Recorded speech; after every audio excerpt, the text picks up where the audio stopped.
Yeah, you got it. All right. Thank you. Step right on there.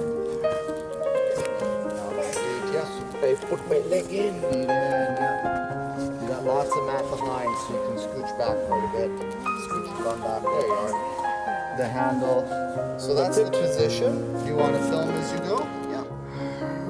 You could do that. Okay. All set? You ready to go? Yeah. Lay back.